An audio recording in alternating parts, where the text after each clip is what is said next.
oil. The thieves are the people in Abuja. Villages across the Niger Delta, this is the brutal legacy of an oil industry that was supposed to save the nation. We have oil in this place, we are not eating it. We are not seeing it, we can see everywhere. Thatch house, we are living in Thatch house, we have oil. What is the need of the oil? Oil, oil, oil.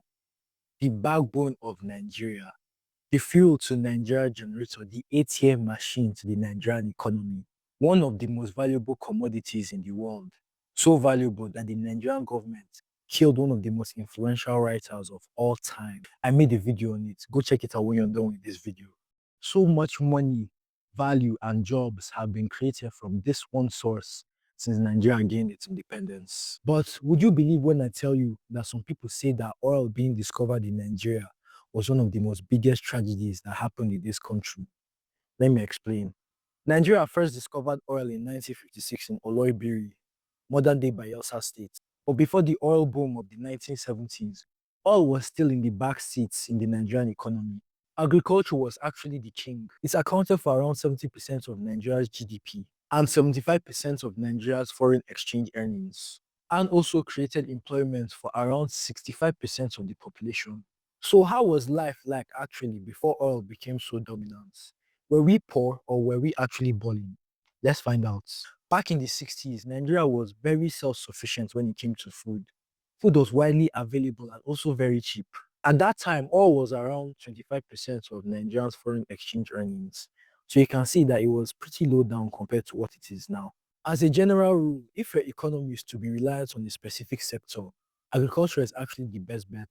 Agriculture is such a broad term. So even if the price of a commodity falls, it won't really affect your economy because it has other things it can rely on. And unless something like robots or AI takes over the world, human beings will always need to eat. So the economy was pretty diversified. The northern region's main exports was granules, the southern region was cocoa, and the eastern was palm oil and kernels. And I'm not saying that life was better for the average Nigerian. Roads were still underdeveloped, and Nigeria was facing massive political instability, having a coup just 3 years after we gained independence.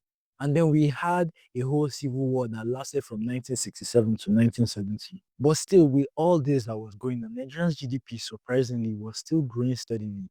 And after the civil war, then head of state Yakubu Gowon had the task of moving Nigeria forward. And he wanted to do this with the agricultural industry. But then something happened in the Middle East that forever changed the history of this country. Arab countries launched an attack against Israel to regain territories lost a few years back. But America and a large number of European countries have always sided with Israel and were supporting them through the war. The Arab countries saw this and were like, okay. And they placed an embargo on oil exports to these countries. They will reduce oil production by 5% a month until the Israelis withdraw from occupied territories. From that decision alone, oil prices globally went up from $3 per barrel to $11 per barrel, almost quadrupling the price. Now, obviously, countries need oil, and they were looking for another alternative source to buy oil from. And guess which country that was not in the Middle East that had oil in excess? Yep, Nigeria. The stage was set for Nigeria to become a top player in the oil game. Up until the 1950s, America had been self-sufficient in energy production. And while it remained a big oil producer, as the century progressed, it simply didn't make enough for its own needs. Oil became so much more valuable, and Nigeria wanted to capitalize on this and fulfill the growing global needs of oil. And let me tell you the truth, we started stacking mad paper and we actually blew up. Our oil revenue went from 612 million in 1972 to 5.057 billion in 1974 in just 2 years. Like I mentioned before, in 1965, oil accounted for just 25% of Nigeria's export earnings. But in 1975, that number shot up to 92%. Mind you, this all happened in just 10 years. Oil was basically making all our money. And go ask your grandparents or parents, and let me tell you, the 70s was Nigeria's golden era. Just take life easy. In a store like this, A small tin of imported biscuits may cost $5. Imported chocolate, 50 cents to $1 a bar. A small imported car may run as high as $10,000. Yet on any afternoon, the shops are crowded with people willing and able to pay these inflated prices for goods from abroad.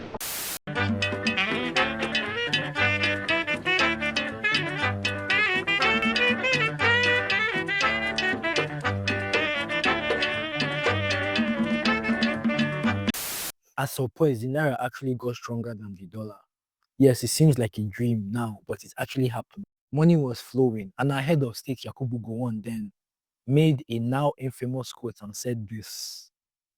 Yeah, yikes. I wonder where the money went to. But all this influx of money at such a short time, is that really good? Let's think about it for a second. Now, let's talk about sports for just a few minutes. Have you ever heard of stories of athletes earning millions of dollars and then at the end of their career they actually go broke? And when by broke, I actually mean dirt broke, actually homeless. How can somebody go from earning millions of dollars to not having a place to stay? Especially, for example, in America, in the NBA, for those of us that watch basketball, 20-year-olds go from earning normal salary, in fact, maybe not even earning at all, to earning millions of dollars per year, all in the span of a few months. Look at what NBA player Chris Paul said here. I had $151 in my bank account as a college student. I declared for the draft, got an agent. The agent offered me $100,000 upfront money. Right? Luckily, I had two parents who they was like, that's too damn much. Right? But they said $25,000, cool. Right? So you know what happened? I was at Wake, right, in Winston. I went to the bank right up the street just so I could see what the statement looked like. Right? Because we young, we don't know. We ain't never had no money like this. I went and got the statement that said 25,151. Right there, though. No education came along with it, right? First thing I did, I went to the mall. Took my girl to the mall. Jay Gray and his girl went to the mall. We went to the Ball. What? Ball. What? We went to the clothing store. We went to the clothing store. I said, everybody get you something. Too much money in a short time was bad, and Nigeria was about to experience that. Oil changed our broke lives way too fast. That's actually one of the causes of why corruption exploded to what it is now. With so much money, someone could just dip their hands into the pool and nobody would notice because the money was still there in excess. In the 70s, a lot of ambitious projects were launched. But corruption on a scale never seen in Africa or in the world, by the way. And this was a quote by the US ambassador to Nigeria. And mismanagement made a lot of them fail. Though the lives of Nigerians living in urban places like Lagos got better, people in the rural areas actually got worse. Lagos actually exploded and boomed in the 1970s, and it was one of the fastest growing and most important states in Nigeria, and we can even say in the world. It hosted Festac 77, the biggest festival of art and culture of Black people. But while Lagos got better, the rural areas actually got worse. The government was so focused on oil that they actually pushed agriculture aside. They stopped giving funding to agricultural projects, focusing instead on trying to boost oil production. Like I said before, the price of Naira started to rise and fast. And now this might seem good, but it actually had a bad effect in Nigeria. And it's what economists call the Dutch disease, where a boom in one sector causes the currency of the country to appreciate, making other sectors less competitive and leading to their decline. Basically, what this means is when the Naira got stronger, other currencies got weaker, meaning that it was actually now cheaper for a Nigerian to import goods rather than buy from his own country. We all love cheap things, so people started importing more than buying local goods and products, including food. Money spent on imported products in Nigeria went from $940 million in 1965 to $6.34 billion in 1975, over 6 times of increase. The agricultural industry was declining rapidly, and because of this, less jobs were in the rural areas, and people left their rural areas to go to more booming places like Lagos for a chance of a better life, which is why Lagos is currently as populated as it is now. But still, oil prices were booming, so things were still going well. But then, the 80s came and brought us back to reality.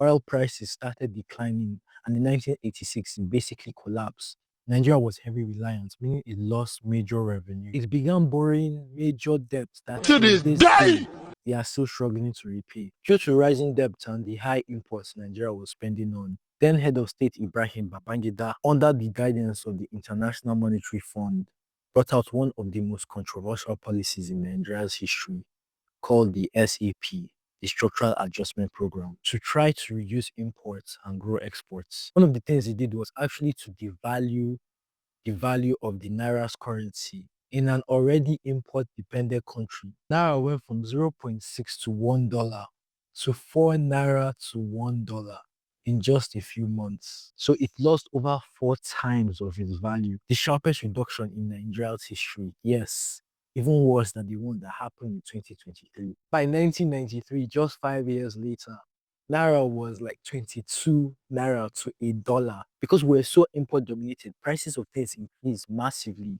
and wages took a major drop in value. The middle class was essentially wiped and people who were in a relatively good position financially were pushed to the brink of poverty.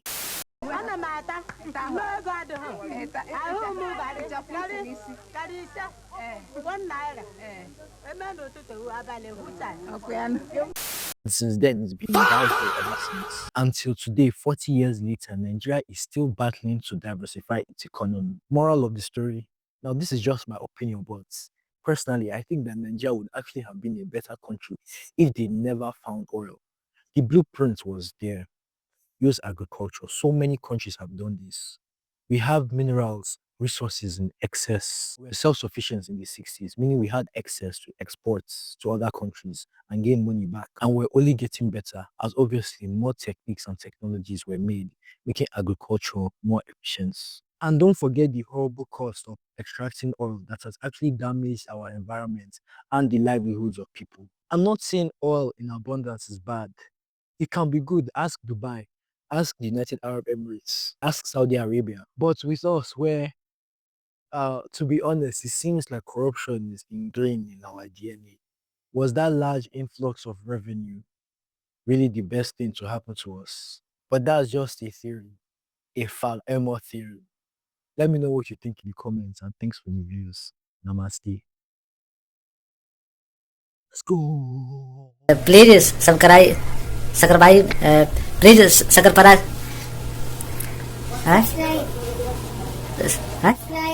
Please subscribe.